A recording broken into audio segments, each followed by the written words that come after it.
Horror is the most intimidating movie genre for many to get into. Its very nature promises to scare, unsettle, and often disturb you, and for many who have avoided it, the barrier to entry can seem extremely high. But if you followed my channel for really any length of time, you probably already know that I love to celebrate horror and get as many people as I can into the films I love. And as my channel has moved more and more into a horror focus, I often find that people are equally excited and scared to dive into the genre alongside me. But every horror fan has to start somewhere, whether that's seeing a terrifying movie at way too young of an age, that was the original Evil Dead for me, or exploring the subgenres that intrigue them as adults. There's an incredible world of horror movies waiting for you. You just need to dip your toes into the water first. But where to dip them? I've put together a list of 13 horror films to understand and love the genre. You can think of these as gateway horror movies, but make no mistake, they're full-on horror. Even if you're a newbie to the genre, you've probably already seen horror-adjacent movies like Ghostbusters, Coraline, Beetlejuice, Gremlins, or Hocus Pocus. We're going beyond those warm-ups, and into the scares. The following 13 films are ranked from the least scary to the scariest, helping you to find the level of spooky that's just right for you, until you're a full-on dang-ass freak like me.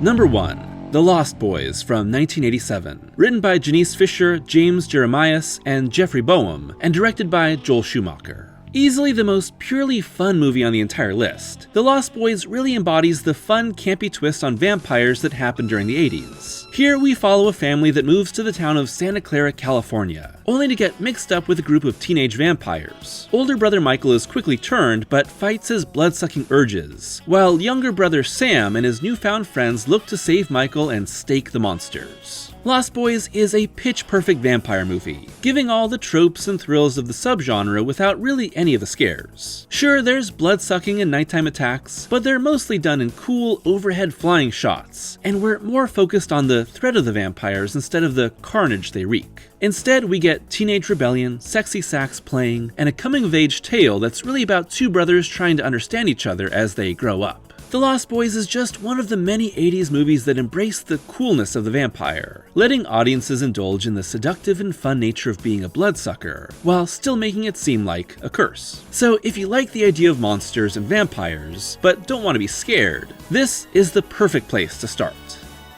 Number 2. Shaun of the Dead from 2004, written by Simon Pegg and Edgar Wright, and directed by Edgar Wright. When Shaun's girlfriend breaks up with him after years of frustration, Shaun is forced to grow up. Not just to get her back, but to survive a zombie apocalypse that's taken over London.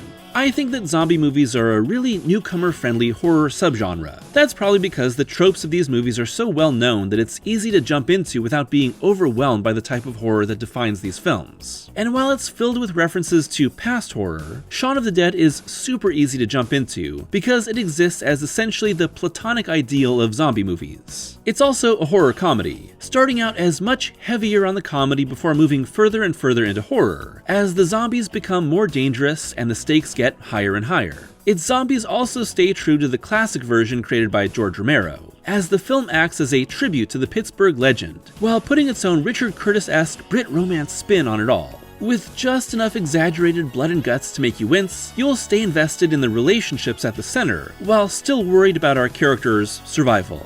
From here, zombie movies like Romero's Night, Dawn, and Day of the Dead can immerse you in the best of the subgenre, while 28 Days Later, Return of the Living Dead, and Fulci's Zombie 2 can give you a stylish, scarier spin. Number 3. Tremors from 1990, written by Brent Maddock and S.S. Wilson and directed by Ron Underwood. The tiny town of Perfection, Nevada has their simple lives interrupted by the eruption of prehistoric underground worms called graboids, who hunt by tracking the vibration of their prey, turning their entire barren, cut-off desert home into one big game of the floor is lava. Cue unsuspecting victims getting sucked underground like an upside-down milkshake, and our survivors trying to outwit these tough-as-nails, inescapable beasties. Basically, every trick in the book is used to bring these practical effect monsters to life. Kevin Bacon and Fred Ward as our leads of Val and Earl, two handyman friends intent on leaving perfection for a better life before fighting for their lives, are the stars here. But what I think makes Tremors amazing is that it's perfectly structured. Madigan Wilson's script paces out its reveals so well, while Underwood's direction creates fantastic tension through its reveals of vibrations as the telltale signal for our underground hunters, making every step a chance to be eaten. So it's not quite an animals attack movie, and it's sort of a survival picture, but it's all hot weather horror, which is a big soft spot for me. I also think the characters are fantastic oddballs, each with their own quirks, with Michael Gross as Burt Gummer and Reba McEntire as his wife Heather being a heavily armed survivalist couple that steal the show. There are more Tremors movies and a TV show if you end up loving this and simply want more, but nothing beats the original. Number 4. Arachnophobia from 1990, written by Don Jacoby and Wesley Strick, and directed by Frank Marshall. A movie I saw way too young and probably partially responsible for my lifelong fear of spiders, Arachnophobia is way more fun to watch as an adult who can enjoy the sillier, more over-the-top aspects of this story that follows a strange Venezuelan spider that gets shipped to a sleepy California town. That's bad news for Dr. Ross, played by Jeff Daniels, who has recently moved his family to the area and suffers from, you guessed it, arachnophobia. Soon, the gigantic, deadly spider produces thousands of offspring, first killing residents one by one, and then unleashing a tidal wave of spiders that our protagonists fight to survive.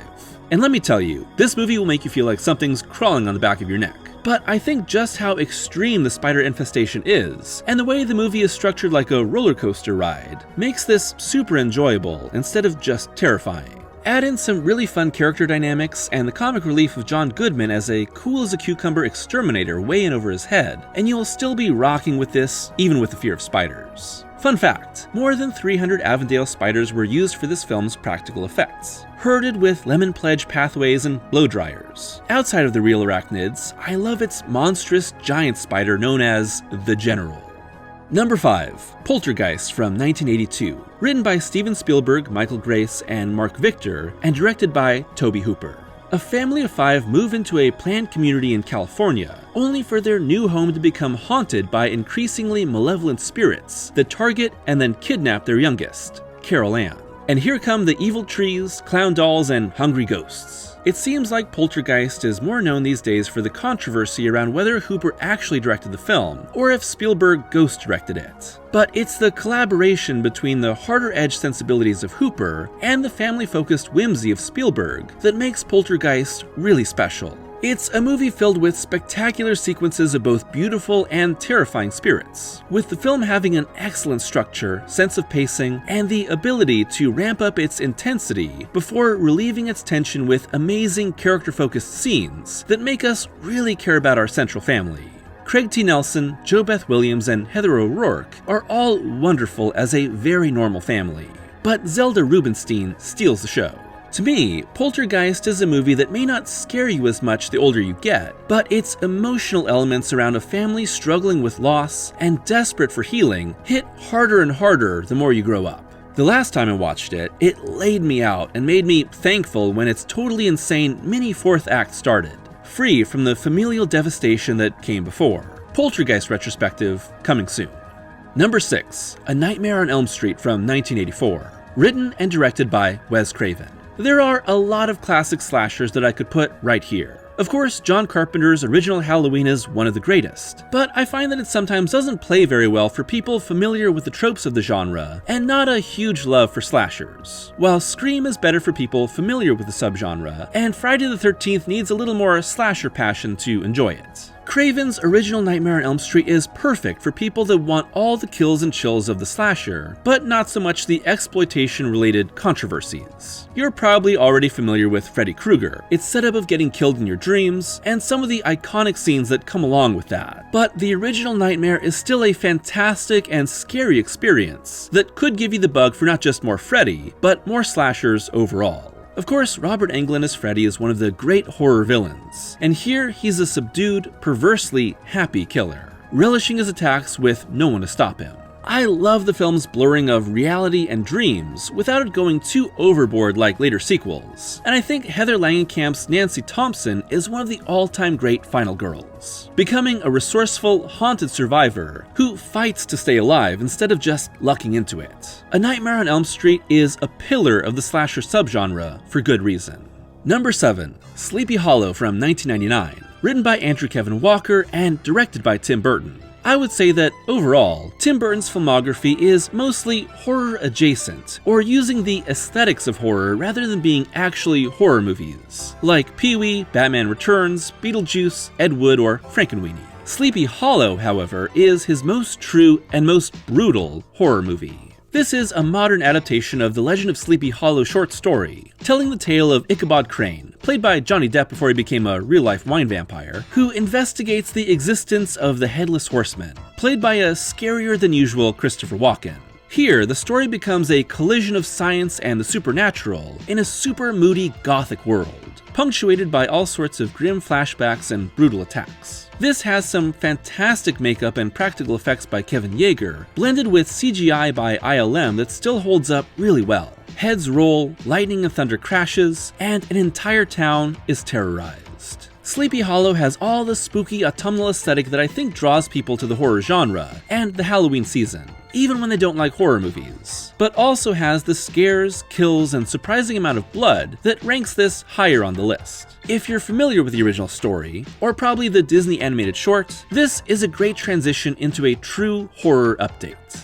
Number 8. Evil Dead 2 from 1987, written by Sam Raimi and Scott Spiegel and directed by Sam Raimi. If you're unfamiliar with the Evil Dead franchise, jumping in at the second entry may seem weird, but this is the perfect spot for new viewers. And as we all know, Evil Dead 2 is the greatest film of all time, ranking just above Predator, Kiki's Delivery Service, Chungking Express, Before Sunset, Shin Gojira, my personal favorite movie, The Good, the Bad, and the Ugly, and Rear Window. Evil Dead 2 blends the visceral scares of the original film with the slapstick comedy that Raimi and company had always loved. Plus, due to rights issues, the film essentially remakes the plot of the first movie in its first 15 minutes, before jumping into what comes next, as our hero, Ash, played by the cartoonishly handsome Bruce Campbell, tries to survive an onslaught of the Deadites inside a terrifying cabin in the woods. The brilliant thing about Evil Dead 2 is that it draws comedy and horror from the same well, meaning that you'll laugh and be terrified at the same time, with neither canceling each other out, which is a super hard line to walk in any horror comedy. It's bloody, it's goopy, it's filled with fun scares and some of the most inventive camera work you'll ever see, while starring the greatest hero in horror. I saw Evil Dead 2 at way too young of an age, and it, along with the original and Army of Darkness, permanently warped my little brain. Now, I'd like to do the same to you.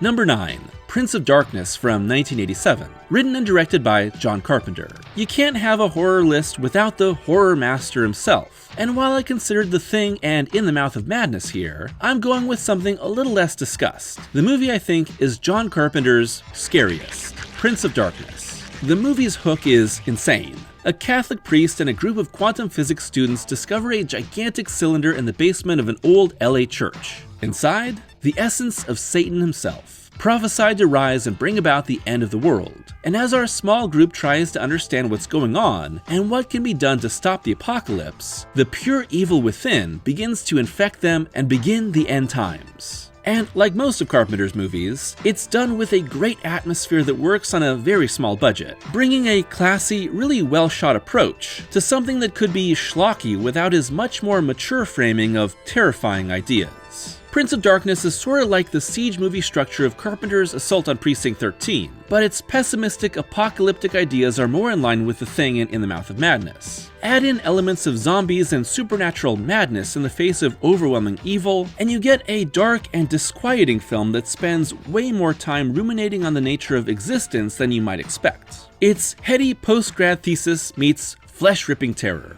Number 10. The Ring from 2002, written by Aaron Kruger and directed by Gore Verbinski. Our list of films gets a lot more intense from here.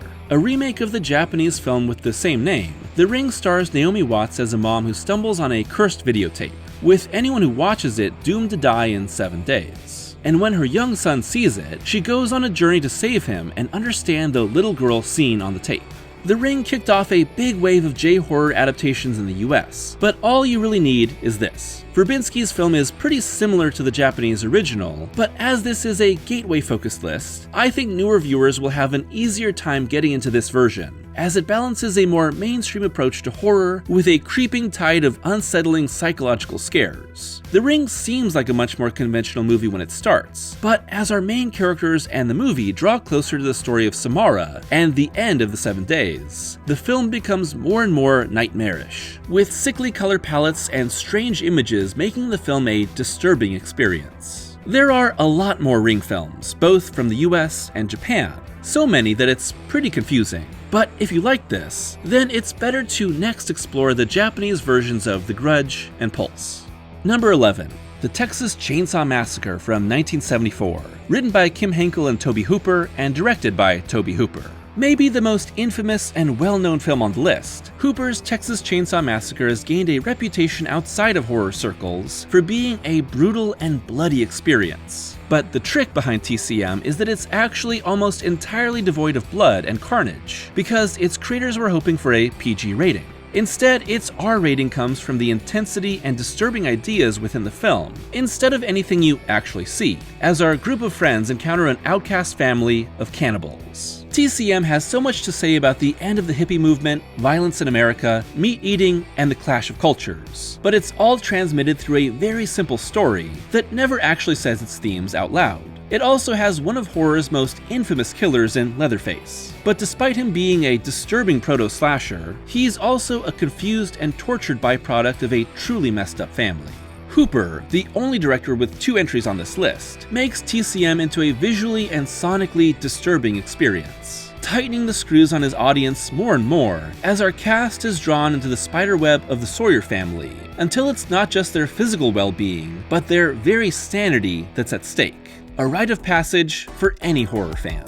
Number 12. Susperia from 1977, written by Dario Argento and Daria Nicolodi, and directed by Dario Argento. Original dang-ass freak Dario Argento transitions from his earlier mystery killer-focused giallo films to a supernatural extravaganza that's horrific vibes first, plot and sense distant second. The story is simple. American ballerina Susie Bannion arrives at a German dance academy, only to get wrapped up in a mystery of disappearing students and malevolent teachers. And soon come extravagant kill sequences, vibrant color schemes, oddball dialogue, and spectacular reveals of pure evil. Now, daddy don't get scared, but when I saw this film the first time, I was still a relative newbie when it comes to horror, and Suspiria truly messed with me. It was probably something between its atmosphere of lurking evil and the excruciating razor wire death that got me. At this point in your trip deeper into horror, this should still mess with you, but I think you'll be able to have fun with it. I love a lot of Argento's movies, but I still think that Suspiria, which is maybe his biggest crossover success and most well-known movie, is the crown jewel.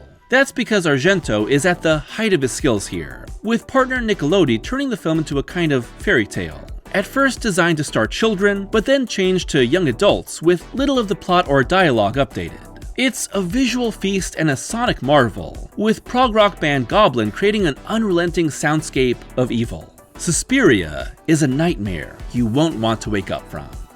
And at number 13, The Descent from 2005.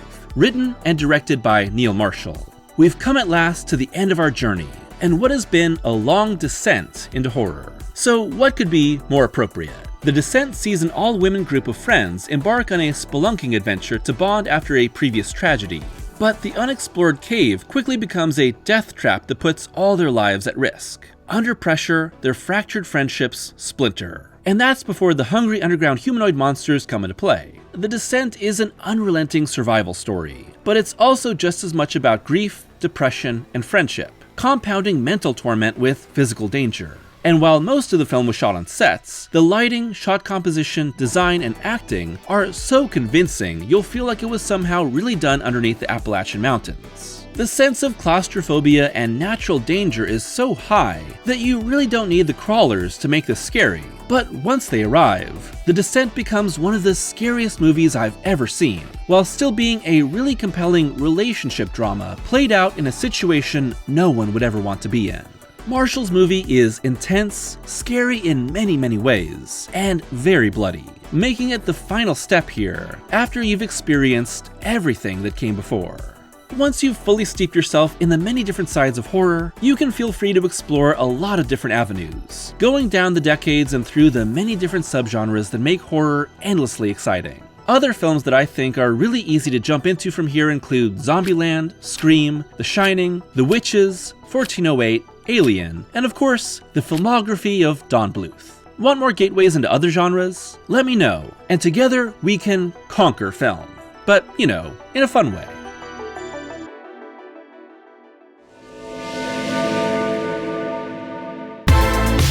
Thanks for watching today's video. This was something a little different, but I hope you enjoyed going on this journey alongside me, because I had a lot of fun putting it together. Like I talked about, I absolutely love the horror genre, and I know there are a lot of people who watch my videos who love it too, but over the years I've found that people are sometimes hesitant to watch these movies alongside me. And horror is a genre that is constantly attracting more and more new viewers. In fact, I think that horror is as popular as it's ever been. So I thought that it would be fun to make a list of gateway horror movies that would create a sort of descent and inoculation into the genre. There were so many to choose from here, but I wanted to balance fun with real scares, and never go too intense or too disturbing or too offensive with anything I picked here. So whether you're a complete newbie to horror, or you're looking to just get further and further into it, I hope that this list of 13 movies was helpful to you.